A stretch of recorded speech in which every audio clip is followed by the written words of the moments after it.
여러분, 거룩한 그 예배와 진리의 말씀만이 어둠에서 보지 못하는 그 수많은 우리의 누룩들, 정말 우리의 그 옛 잘못된 습성들과 그러한 모든 죄들을 빛 가운데로 드러내서 보게 하십니다. 예. 우리 에베소서 4장 21절부터 24절 읽고 말씀을 마치도록 하겠습니다. 우리 에베소서 자, 읽겠습니다. 진리가 예수 안에 있는 것 같이 너희가 참으로 그에게서 듣고 또한 그에게서 가르침을 받을지인데 너희는 유혹의 욕심에 따라 썩어져가는 구수를 따르는 옛사람을 벗어버리고 오직 너희의 신령을 새롭게 되어 하나님을 따라 의와 진리의 거룩함으로 지으심을 받은 새 사람을 입으라. 아멘. 여러분, 예배를 더 상호하고 말씀을 묵상할 때 성령님께서 우리의 삶을 조명하여 주십니다. 그래서 우리가 발견하지 못한 많은 누룩들을 드러나는 거죠. 거기서 누룩들을 제거하게 하시고 자유하게 하십니다. 여러분, 매일매일 그 부활의 기쁨을 누리는 삶 되기를 주님으로 축원합니다. 기도하시겠습니다. 주님 감사합니다. 6월절과 무교절의 절차들을 하나하나 알려주셨어요. 그래서 이 절차 가운데 매년 너와 너의 자손들이 대대로 지킬 것이다 라고 하시면서 첫 번째 절기 6월절을 우리에게 선물로 주신 거죠. 그렇죠? 예. 그러면서 오늘 우리가 함께 묵상할 것은 이제 무교절이에요. 그래서 우리가 보통 이제 6월절을 더 이렇게 강조하기도 하고, 이제 6월절이란 그런 어떤 상징적인 게 너무 크기 때문에 이 6월절과 함께 시작되는 무교절에 대해서는 조금 우리가 이렇게 잘 관심을 못 가진 적이 많습니다. 그래서 이 무교절이 어떤 의미가 있는지, 우리에게 어떤 은혜가 있고 어떤 의미가 있는지를 우리 함께 나누고자 합니다. 그래서 무교절은요, 유교절은 모르겠지만은 만약에 형제와 불화해서 떠났다면 그들은 직접 찾아가서 용서를 구하고 이러이러 하나님의 명령이 있으니 우리 함께 집안에서 어린 양을 굽고 그다음에 무교병과 승담을 함께 나누자라고 그렇게 또 화해가 필요했다는 거죠. 그러니까 이 화해가 없다면 구원을 받을 수가 없는 거예요. 그죠? 그가 함께 우리랑 식사하지 않을 거 아니에요. 그죠? 또 어린 양을 취하기에 또 가족수가 부족하다면 이웃과 함께 계산하라고 했어요. 이웃과 함께. 그렇다면 이웃과도 뭘 하라고 하는 거예요? 화목하라고 하는 거죠. 화목하라고. 네. 그래서 놀라운 것은 이 모든 절차를 모든 이스라엘 사람들이 다 지켰다는 거예요. 그죠? 다 지키고 또 이웃들과 함께 지켰다는 거죠. 우리 12장 50절과 51절을 먼저 읽어볼게요. 오늘 이제 말씀이 좀 왔다 갔다 할 텐데요. 한번 보도록 하겠습니다. 12장 50절과 51절 함께 있습니다. 시작. 온 이스라엘 자손이 이와 같이 행하되 여호와께서 모세와 아론에게 명령하신 대로 행하였으며 바로 그날에 여호와께서 이스라엘 자손을 그 무리대로 애굽 땅에서 인도하여 내셨더라. 예. 온 이스라엘 자손이 이와 같이 행했다라는 것은 장정만 60만 명, 또 여자와 어린아이, 노인까지 합하면 200만 명이 넘는 모든 이스라엘 사람들이 이 6월절의 명령을 다 온전하게 지켰다라는 거죠. 그리고 각 무리대로라는 것은 함께 식사한 그 무리대로 쭉 하나님께서 출애굽을 시켰다라는 말씀이에요. 자, 그럼 여러분, 온 이스라엘 자손들은요, 하나님께서 명령하신 그 6월절의 규례의 말씀을 들었어요. 그죠? 듣고, 그 다음에 그 말씀대로 또 믿음으로 행하다 보니 죽음에서 넘어가서 출애굽을 하게 된 거죠. 그죠? 예. 자, 근데 그 행함 가운데 열매가 뭐가 있었습니까? 예, 사랑, 화목이 있었던 거예요. 그죠? 그 열매가 화목이 있었습니다. 그 예수님께서는요, 그 산에서 제자들과 무리들에게 이것을 가르쳤어요. 우리 마태복음 5장 23절과 24절을 읽도록 하겠습니다. 우리 23절 시작. 예물을 제단에 드리려다가 거기서 내 형제에게 원망 들을 만한 일이 있는 것이 생각이 생각나거든. 예물을 제단 앞에 두고 먼저 가서 형제와 화목하고 그 후에 와서 예물을 드리라. 여러분, 혹시 오늘 예배 드리러 오기 전에, 오시기 전에 가족들이나 또 이웃들에게 원망 들을 만한 일들이 있었습니까?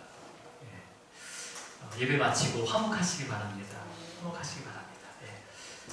근데 도저히 자존심이 허락이 안 돼서 화목할 수 없다면 기도하셔야 돼요. 기도하심으로써 내가 내 자신을 죽이게 해달라고 하셔야죠. 내가 살아서는 용서 못하잖아요.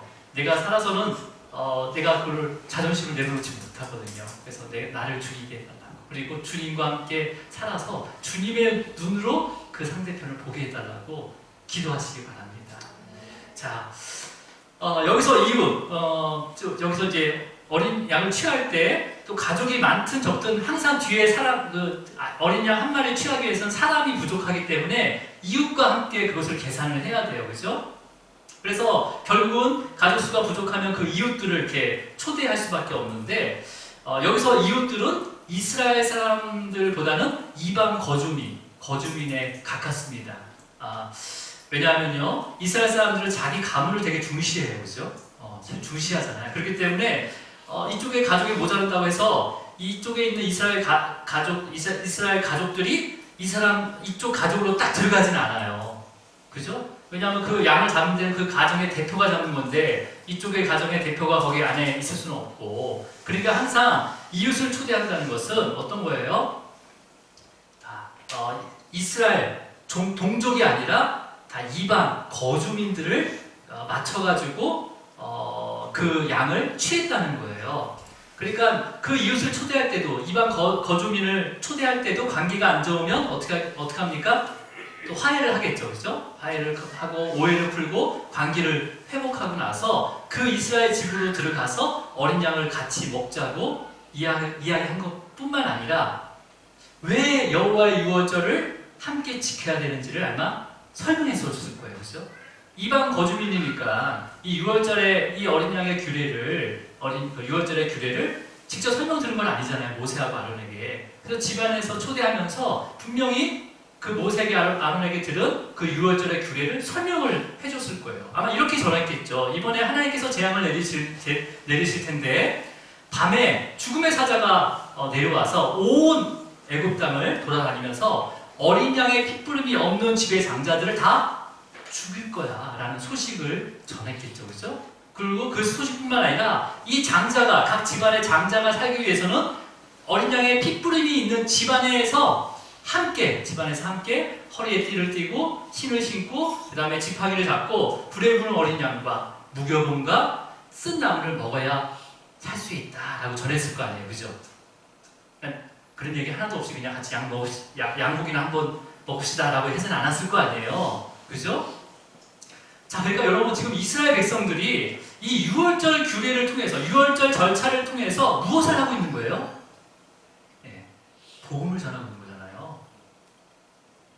이방 거주민, 이웃들에게 그 유월절 어린 양을 취하기 위해서 그들을 식사 자리를 초대해야 되는 거잖아요. 그러면 초대함에 있어서 왜 이런 일을 해야 되는 건지를 알려주는 거잖아요. 이걸 지키지 않으면 죽습니다. 하지만 이렇게 하면 살 수 있습니다. 라고 복음을 전한 거잖아요. 기쁜 소식을 전한 거잖아요.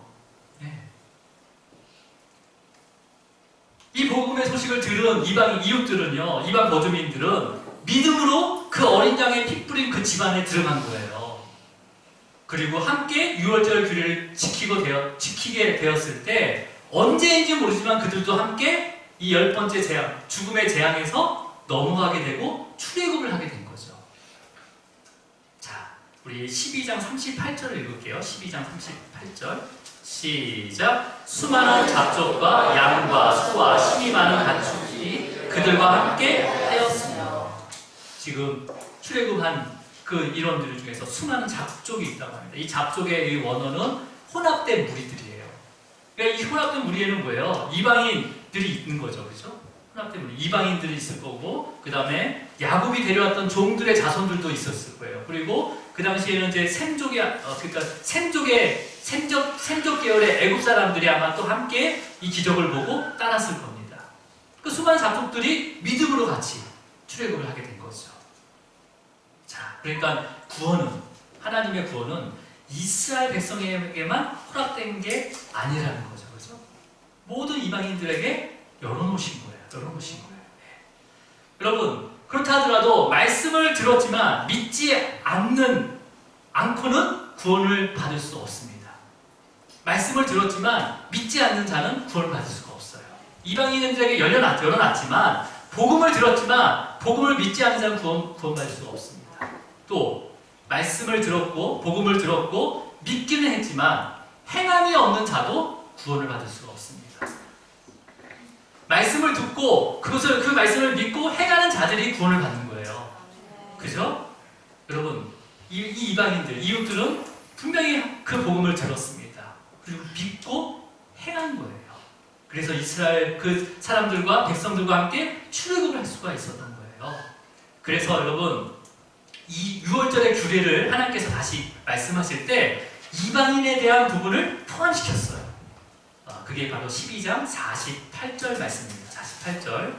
자, 우리 함께 읽어볼까요? 시작. 거류하는 타국인이 여호와의 유월절을 지키고자 하거든 그 모든 남자는 할례를 받은 후에야 가까이 하여 지킬지니 곧 그는 본토인과 같이 될 것이나 할례 받지 못하는 자는 먹지 못할 것입니다.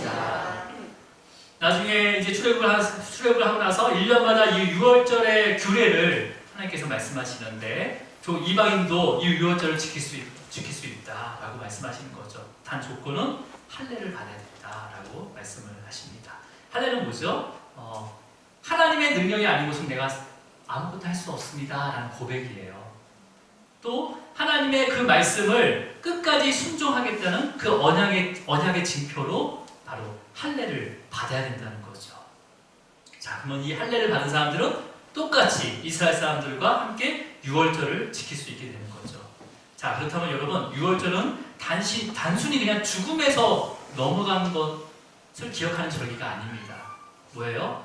유월절의 어린 양의 피로 모든 것이 회복이 되는 거예요. 그죠? 다시 모든 것이 회복되고 자기의 생명뿐만 아니라 이웃의 생명까지 살리는 절기가 바로 이 유월절입니다. 유월절. 자, 그러면 그때 유월절은 지금 뭐가 되는 거예요? 이 절기가 바로 예배가 되는 겁니다. 자, 하나님께서는요, 이제 앞으로 우리가 절기를 하나하나 볼 텐데, 유월절과 무교절과 칠칠절, 오순절, 그 다음에 초막절, 나팔절, 이게 다 예수님의 그 구원의 여정 가운데 다 포함이 되어 있어요. 이게 다 어디서 선포돼야 되냐면 예배에서 선포돼야 되는 거예요. 예배에서. 우리를 구원하신 주님. 예. 그리고 우리를 구원하기 위해서 십자가에 죽으신 그 주님.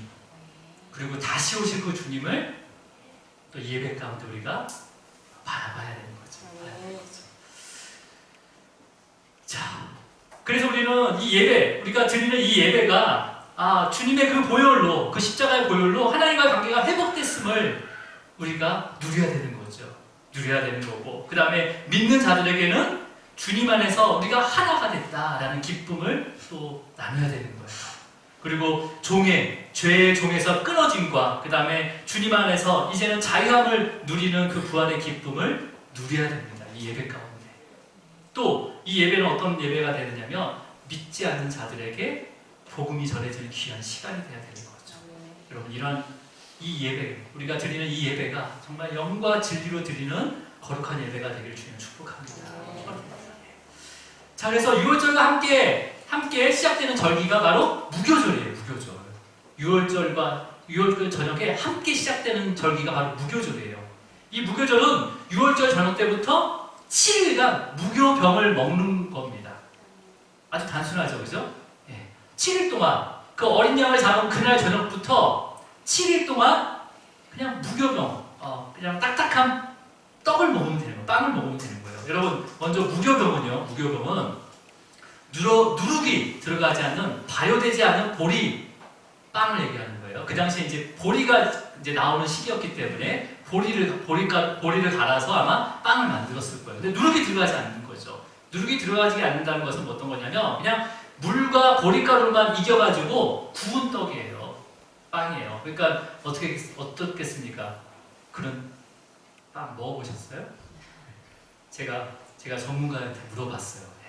그 누룩, 이 발효 효소가 들어가지 않는 빵하고 들어가는 빵하고 뭔 차이입니까? 그러니까 일단은 식감이 틀려진대요. 식감. 이게 부풀어 오르잖아요. 그러니까 이 식감이 틀려진다는 거죠. 또 효소에 따라서 그 맛도 틀려진다는 거예요. 틀려진다는 거예요. 자, 그러니까 이 누룩이 없는 빵은 누룩이 들어가지 않는 무교병은요 그냥 빠른 시간에 만들 수가 있는 거잖아요. 발효를 기다릴 필요가 없으니까 빠른 시간에 만들 수 있고 만들 수는 있지만은 좀 딱딱해요. 근데 또 오랫동안 두고 먹을 수가 있어요. 변하지 않기 때문에. 여러분 역사적으로도 발효시킨 빵을 언제부터 먹기 시작했는지 자료를 한번 찾아봤어요. 찾아봤더니 언제부터냐 어느 나라에서 먹었냐면 기원전 3000년경에 이집트에서 처음 발효된 빵을 만들어 먹기 시작했대요. 어디서요? 이집트, 애굽에서. 자, 그러니까 여러분, 그러니까 이스라엘 백성들이 애굽에 딱 들어갔을 때부터 애굽에서는 무슨 빵을 먹었다는 거예요? 먹고 있었다는 거예요, 사람들이? 발효된 빵. 늘 발효된 빵을 먹었다는 거죠. 그러니까 되게 부풀고 좀 부드럽고 그런 맛있는 빵을 먹었다는 거죠. 그죠? 그러니까 여러분 이스라엘 백성들이 애굽 생활을 기억할 때 애굽에서의 그 삶을 기억할 때 무엇을 더 기억하겠어요? 저녁마다 아침마다 발효된 유교병을 먹었단 말이에요. 그러면 대부분 뭘 생각하겠어요? 물론 힘든 노예 생활도 있고 막 그러겠지만은 그 먹었던 것을 기억할 거 아니에요. 좀 이렇게 피부가 안 닿은 것 같은데 네, 저희 가정이 잠시 그 어떤 여러 가지 사정으로 뉴질랜드에 잠깐 거주한 적이 있어요. 근데 여러분 그 뉴질랜드에는 자연 건강도 너무 좋지만은 안심 스테이크가 되게 쌉니다. 소를 많이 키우잖아요. 양고기와 소고기가 너무 싸요. 그래서 소고기도요 안심 스테이크가 되게 싸요. 그래서 닭고기나 돼지고기도 훨씬 쌉니다. 돼지고기가 더 비싸요. 그래서 매일매일 뭐 먹는지 아세요? 안심 스테이크 먹었어요. 그리고 키위도 양파망에 한가득한 게 몇천 원밖에 안 돼요. 그것도 골든 키위입니다. 네. 그리고 저는요, 이제 다른 사람 모르겠지만 저는 개인적으로 뉴질랜드 하면 거기 안심 스테이크 맛있게 먹었지. 그런 생각을 하거든요. 그러니까 이스라엘 사람들도 애굽에 나왔지만 항상 애굽이라고 딱 하면 뭘 생각하겠어요? 유교병. 발효된 빵을 생각하겠죠. 미국에 유학한 사람들도 미국에 오랫동안 유학한 사람들이 미국 하면 생각한다는 게 뭐예요? 뭐예요? 햄버거네. 햄버거를 질리게 먹었대요. 유학하면서. 그런 것처럼 우리가 이제 먹는 거, 그러니까 지금 유교병, 그러니까 하나님께서는요 이스라엘에서도 마찬가지라는 거죠. 지금 이스라엘 사람들이 처음으로 그 발효된 빵을 너무 맛있게 먹은 거잖아요. 430년 동안 먹은 거야, 매일. 그러니까 뭘 기억하는 거예요? 애굽하면 유교병을 기억하는 거죠. 그러니까 하나님이 이것을 알고 있었기 때문에 하나님께서 명령을 하시는 거예요. 어떻게 명령을 하셨습니까? 12장 15절 말씀을 읽을게요. 12장 15절. 자, 시작. 너희는 이래 동안에 무교병을 먹을지니 그 첫날에 누룩을 너희 집에서 제하라. 무릇 첫날부터 일곱째 날까지 유교병을 먹는 자는 이스라엘에서 끊어지리라. 자, 여러분 먼저는 무교절의 가장 중요한 것은 7일 동안 무교병을 먹는 거예요. 그리고 집안의 누룩을 제거하라고 말씀하십니다. 자, 근데 이 누룩을 제거하지 않고 누룩이 들어있는 빵을 먹는 사람은 이스라엘에서 끊어질 것이다 라고 말씀하시는 거예요. 자, 그러면 근데 누룩이 들어있는 빵을 먹었다고 해서 이스라엘 공동체에서 완전히 쫓겨난다는 것은 좀 가혹하다고 생각할 수 있지만 이스라엘에서 끊어진다는 그 의미는 뭐냐면 애굽에서 완전히 끊어지지 않았다는 의미를 갖고 있습니다. 여전히 마음은 애굽에 속해 있다는 거예요. 애굽을 사모한다는 거죠. 그러니까 무교복만 먹으라라고 하는 것은 7일 동안 무교복만 먹으라는 것은 뭐냐면 이제는 애굽과 완전한 단절을 해야 된다라는 것을 가리키는 거예요. 6월절에 어린 양의 피로 구원을 받은 자들은 그걸로 끝나는 것이 아니라 반드시 무교절을 지켜야 되는 거예요. 구원받았다고 끝나는 것이 아니라 430년간 젖어 있는 그 애굽의 모든 문화, 그런 경험과 의식과 그런 것들에서, 그런 생각들에서 완전히 떠나야 된다는 거예요. 여러분, 주님의 은혜로 구원을 받았습니다. 근데 여전히 내 안에는 뭐가 남아있어요? 네, 세상의 것들이 남아있잖아요. 네. 이것을 무교절을 통해서 제거하라 라고 말씀하시는 거죠. 제거하라. 그러니까 이 무교병을 먹는 그 7일이라는 시간은 7일이라는 건 완전한 수잖아요. 그러니까 이 완전하게 끊어져야 된다라는 것을 말씀하시는 거예요. 자, 우리가 유교절을 지키면서 이스라엘 백성들 유월절을 지키면서 가족과 또 이웃과 화목하게 되고 출애굽을 했다면 이제 7일 동안은 무교절을 지켜야 되는 거예요. 그렇죠? 그러면서 예굽의 옛날 그 아주 못된 습성들과 그 세속적인 가치관, 그 다음에 하나님을 모르고 살았던, 우상을 섬겼던 그 죄에서 완전히 떠나고 끊어져야 된다는 것을 결단해야 된다는 거죠. 결단해야 되는 거죠. 결단해서 그러는 게 아니라 이 믿음에 의한 행위인 거예요. 행위. 구원의 기쁨 가운데 행해야 된다는 거죠. 행해야 된다는 거죠. 네. 여러분, 이러한 결단이 오늘 이 예배 가운데 선포되고 있으면 축복합니다. 네. 이러한 결단. 자, 우리가 16절을 읽을게요. 12장 16절 시작. 너희에게 첫날에도 성회요 일곱째 날에도 성회가 되리니 너희는 이 두 날에는 아무 일도 하지 말고 각자 먹을 것만 갖출 것이니라. 지금 하나님께서는 무교절을 선포하시면서 첫날을 거룩하게 성회, 거룩하게 모이라고 해요. 그리고 또 마지막 날에, 일곱째 날에, 마지막 날에 또 거룩하게 성회로 모이라고 하는 거예요. 하고 있죠. 그죠? 여러분, 이 무교절의 규례, 이 무교절에 대한 규례를 하나님께서는 이스라엘 공동체 그 안에서 함께 확인할 수 있도록 말씀해 주시는 거예요. 그러니까 여러분, 내가 집안에 누룩을 제거하고 일주일 내내 무교병을 먹는단 말이에요. 누룩이 없는 빵을 먹는 것을 처음에 첫날 시작할 때 같이 모여서 그것을 선포하라는 거죠. 선포하는 거죠. 자, 그 선포한 다음에 일주일 내내 어떤 삶을 살겠어요? 진짜 무교병을 먹을 거 아니에요. 근데 이런 선포가 없으면 또 그런 사람 없습니까? 선포를 안 했으니까 또 이렇게 맛있는 누룩을 넣어가지고 먹을 수도 있지 않겠어요? 네? 근데 또 마지막에 또 다시 거룩한 성회로 모이라는 거죠. 중간에 그 무교병을 먹지 않고 유교병을 조금 맛본 사람이 그 거룩한 모임에 나올 수 있을까요? 없을까요? 네, 나와야죠. 그래도 나와야죠. 여러분, 죄 졌다고 예배에 안 나와요? 아니, 나와야죠. 하나님께서 우리의 연약함을 아시고 이렇게 세밀하게 이렇게 모이게 하신 거예요. 네. 여러분, 개인적으로 각각의 그 삶의 자리에서 드리는 삶의 예배 너무 중요해요. 너무 중요해요. 네. 너무 중요하지만 우리는 육신의 옷을 입고 있습니다. 그렇기 때문에 또 연약해요. 연약하기 때문에 연약한 존재이기 때문에 하나님께서는요, 주님의 그 핏값으로 주님의 몸된 교회를 세우신 거예요. 그리고 그 몸된 교회 안에서 함께 예배를 드림으로써 내가 깨닫지 못한 죄들을, 허물들을 또 보게 하시고, 그 다음에 얼마나 내가 세속적으로 살아가는지를 또 말씀을 통해서 성령님께서 조명해 주신다는 거죠.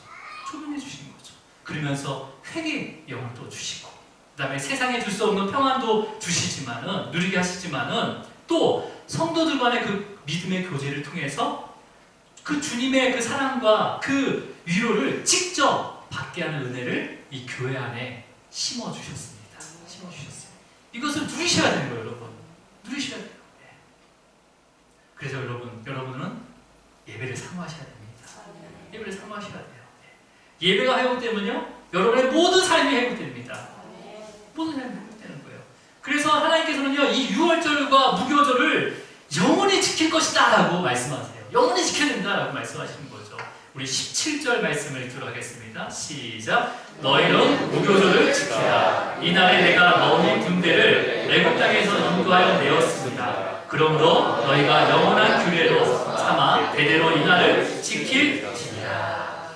지금 무교절을 지키는 것은 먼저 하나님께서 이스라엘 백성들을 애굽 땅에서 인도하여 내셨다는 것을 기억해야 된다라고 말씀을 하시죠. 그리고 이 절기를 영원한 규례로 대대로 네 자손, 너와 너의 자손들이 지켜야 된다라고 명령하십니다. 여러분, 영원히 지켰을까요? 이 규례를 영원히 지켰을까요? 물론 예수님 때까지 1400년 동안 이 유월절과 무교절은 지켜졌습니다. 하지만 집에 누룩을 없애고 또 7일 동안 그 무교금을 먹으면서 무교절을 지켰지만 마음에는 늘 뭐가 있었어요? 세상의 삶을 살았다는 거예요. 세상의 삶을. 겉과 속이 다른 삶을 살아가고 있었다는 거죠. 뭐뭐 하는 척, 예배는 드리지만, 예배는 드린 척 하지만 마음속에는 여전히 다른 것을 사모하고 있었다는 거죠. 바로 외식하는 자입니다. 외식하는 자예요. 그래서 예수님 때 그런 모습으로 살아가는 대표적인 사람들이 누구였냐면 바리새인과 사두개인이었어요. 그래서 예수님께서는요, 뭐라고 말씀하셨냐면 바리새인과 사두개인들의 누룩을 주의하라 라고 말씀하셨습니다. 주의하라. 자, 그렇다면 누룩이라는 단어는요, 오늘 본문에서 이 성경에서 오늘 본문 이 이스라엘이 출애굽할 때 처음 나온 단어입니다. 이 누룩이라는 단어는. 자, 그러면 이 누룩은 뭘 상징합니까? 애국과 관련된 것을 상징하는 거죠. 주로 유교병을 먹었던 그 애국을 다 상징하는 건데, 그러니까 누룩은 구체적으로 생각하면 뭐냐면 우상인 거죠. 우상. 하나님보다 더 믿었던 우상들, 수많은 우상들. 그 다음에 세상의 권력. 바로가 자기의 권력을 놓치지 않기 위해서 그렇게 고집스럽게 버텼잖아요. 그죠? 그런 고집과 그 자존심, 또 나의 탐욕, 음욕, 그 다음에 그런 부패한 속성들, 이 모든 죄가 바로 누룩이라는 거예요. 누룩이 뭐라고요? 모든 죄. 크고 작은 모든 죄. 자, 우리 오늘 본문절 19절을 읽습니다. 19절 시작. 이래 동안 누룩이 너희 집에 발견되지 아니하도록 하라. 무릇 유교물을 먹는 자는 타국이든지 본국에서 잔다든지 막론하고 이스라엘 회중에서 끊어지리니 라고 되어 있습니다. 자, 근데 여러분 여기 본문에서 이 첫 구절에 보면요, 너희 집에서 누룩이 너희 집에서 발견되지 아니하도록 하라 라고 말씀하셨어요. 그죠? 자, 여러분 아까는 제하라고 했잖아요. 그죠? 예. 근데 지금 이 19절, 오늘 본문 19절에는 누룩이 발견되지 않도록 해야 한다라고 말씀하고 왔어요. 그러면 여러분 지금 집에 누룩이 있다는 거잖아요.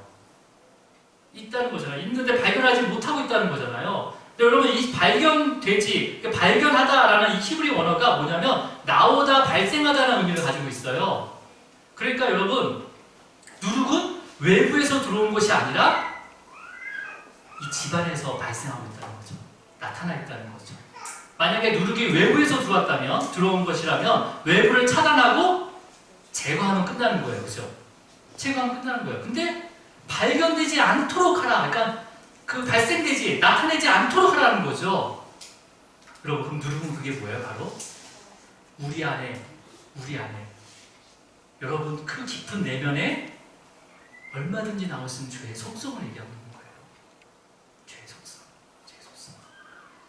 내가 밖에서 죄를 짓고 왔다 해서 그 죄가 누룩이 아니라 여기서 말하는 누룩은 우리 안에 있는 이 무거운 죄의 속성들을 얘기하는 거죠. 그렇죠? 자, 그러면 여러분 하나님께서 그 무교절의 그 규례를 다시 설명하는 절에 13장에 나오는데 13장 7절에 이러한 의미로 다시 명령하고 있어요. 우리 13장 7절을 볼게요. 7절 한번 읽습니다. 시작. 이 동안에는 무교병을 먹고 유교병을 내게 보이지 아니하게 하며 내 땅에서 누룩을 내게 보이지 아니하게 하라. 여기도 마찬가지로 누룩을 제거하라고 말씀하시지 않고 누룩을 내게 보이지 아니하게 하라라고 되어 있어요. 그렇죠? 그럼 여러분 여기 보이다라는 이 원어도요, 눈에 띄게 하다, 알게 하다라는 거예요. 누룩을. 그러니까 내가 누룩이 있는데도 누룩이 있다는 것을 몰랐다는 거잖아요. 우리가 죄를 지었는데 그 죄가 있는지를 몰랐다는 거예요. 죄를 깨달지 못했다는 거죠. 그죠? 그러니까 이 구절에서도 누룩을 제거하라고 하지 않고 보이지 않게 하라고 해요. 보이지 않게. 눈에 뜨게 하지 않게 하라. 결국 반대는 뭐예요? 아직 여전히 우리에게는 누룩이 있다는 거죠. 여전히 누룩은 외부에서 나 누구 때문에 죄를 졌어. 그게 말이 되지 않는 거죠. 우리의 죄의 속성이 있기 때문에 그걸로 인해서 죄를 진 거예요. 그럼 딴 사람을 탓할 수 있습니까? 없습니까? 내가 누구 때문에 내가 이 고생, 누구 때문에 내가 이 죄 가운데 있는지 이렇게 얘기할 수가 있어? 없어요? 없다는 거죠. 누룩은 우리 안에 있는 거예요. 우리 안에 발생되는 거예요. 나타내는 거예요. 그것을 지금 무교절을 통해서 깨닫게 하시는 거죠. 깨닫게 하시는 거죠. 자, 근데 앞에서는요, 우리가 앞에 읽었던 구절에서는요, 누룩을 또 제거하라고 해요. 제거하라고 해요. 12장 15절 말씀, 우리 다시 한번 읽어볼게요. 12장 15절 말씀. 자, 한번 읽어보겠습니다. 시작. 너희는 무교병을 먹을지니 그 첫날의 무룩을 너희 집에서 제하라. 무릇 첫날부터 일곱째 날까지 유교병을 먹는 자는 이스라엘에서 끊어지리라. 그죠? 15절에서는 그 누룩을 제하라고 해요. 너희 집에서 제하라고 합니다. 여러분, 이 누룩에 대한 해결점이 해결 구절이 바로 여기에 있습니다. 제하다. 오늘 본문 제목이 뭐였죠? 말씀 주제가 누룩을 제거하라라고 했죠. 제하다라는 뜻인데, 여러분 이 제하다라는 히브리 동사가 단수로 쓸 때는요, 중지하다, 그만두다, 쉬다 그런 의미인데, 복수로 사용할 때는요, 어떤 의미냐면 안식일을 지키라라는 말씀입니다. 안식일을 지켜라. 네. 샤바트라는 단어예요. 안식이라는 뜻이거든요. 안식을 지키라. 지금 하나님께서는 9가지 재앙을 통해서 유일한 하나님, 나 외에는 다른 신이 없다라는 것을 가르쳤잖아요. 그리고 주님의 이름을 망령되이 일컬지 말아라 라고 또 말씀하셨잖아요. 그게 세 번째까지의 계명이거든요. 근데 안식일을 기억하고 거룩하게 지키라라는 이 명령은 네 번째 명령이에요. 근데 이 명령을 무교절 그 사이에 숨겨놓으신 거죠. 자, 그렇다면 우리의 누룩이 제하할 수 있는 방법은 뭐냐면 안식일을 지키는 거예요. 안식일을 지키는 거예요. 내가 그 누룩을 제거하는 게 아니라 안식일을 기억하고 거룩하게 지키는 겁니다. 마찬가지잖아요. 6월절도 지키다 보니까 죽음에서 넘어간 것처럼 나의 그 누룩, 발견되지 않는 그 누룩들, 보이지 않는 그 누룩들은 내가 그 안식일을 거룩하게 지키는 가운데 제거되는 거예요. 자, 여러분, 우리가 누룩을 제거하는 유일한 방법은 우리가 거룩한 영적인 예배를 드리는 겁니다. 드리는 거예요. 그렇다면 우리가 예배를 드리면서 우리가 주님의 보혈의 능력을 찬송을 하잖아요. 그렇죠? 근데 우리의 마음 가운데 무엇을 그리워하고 사모하고 있습니까? 그 입술로는 찬양하고 그다음에 그 영광을 높여드리는데 우리의 마음에는 정말 뭘 사모하고 또 뭘 그리워하고 있냐는 거죠. 구원의 기쁨을 사모하고 주님과의 그 영원한 그 교제의 기쁨을 사모하셔야 됩니다. 근데 우리는 세상의 누림에 대해서 그리워할 때가 있잖아요. 예배를 드리면서 세상의 그 누림에 대한 것을 그리워하고 또 세상의 가치관에 따라서 살려할 때가 있다는 거예요. 예배를 드리면서도 불구하고. 여러분, 근데 이 세상의 누림이 다 죄가 되는 건 아닙니다. 세상의 누림이 다 죄가 되고 세상의 가치관이 다 나쁜 것이 아니에요. 여러분, 세상에서 누릴 수 있는 것은 다 누리시기 바랍니다. 왜 안 하세요? 하나님께서 이 세상을 다스리도록 우리에게 주셨어요. 그리고 이것을 다 다스리시고 누리셔야 됩니다. 예.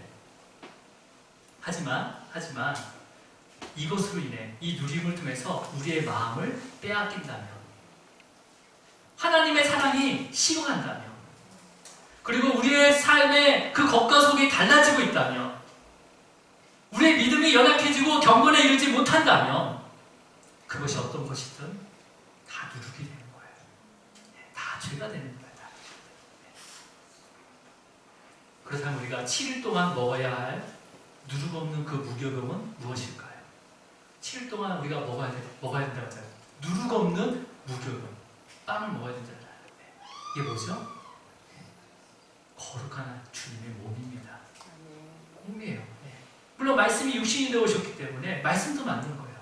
물론 여러분, 이 말씀, 이 말씀 안에는 뭐가 있습니까? 세상의 원리가 있지 않습니다. 세상의 원리와 세상의 성공을 추구하지 않아요. 우리 말씀에는요. 우리에게 주신 말씀은 오직 그 영혼 구원을 위해서 쉬지 않고 일하시는 그 하나님의 구속의 역사가 기록된 말씀이 바로 성경 66권입니다. 이 말씀이 바로 우리가 먹어야 될 무교병인 거예요. 무교병인 거예요. 즉 말씀이 육신에 오신 그 우리의 구주가 되신 그 예수 그리스도가 우리가 먹어야 할 무교병이라는 거죠. 무교병이라는 거죠. 여러분 마지막 6월절에 예수님께서 제자들에게 떡을 떼시면서 뭐라고 했습니까?